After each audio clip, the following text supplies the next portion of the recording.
Alloh taolo adolati, rahmati va xislati komil zot bo'lgani uchun bandalari ustiga hujjatni qoyim, aniq uzr sabablarini sobit qilib qo'yishni xush ko'rgani uchun payg'ambarlarni risolatlarining haqligiga dalil bo'luvchi oyat alomatlar bilan jo'natdi.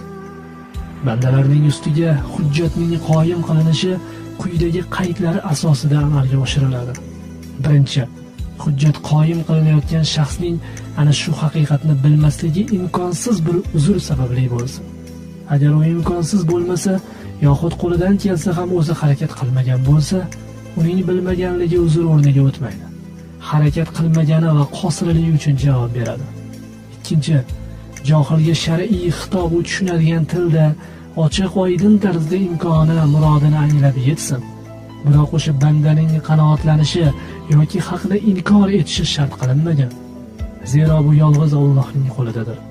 U o'zi xohlagan bandasini hidoyat qilib, xohlagan bandasini adashtirib qo'yadi.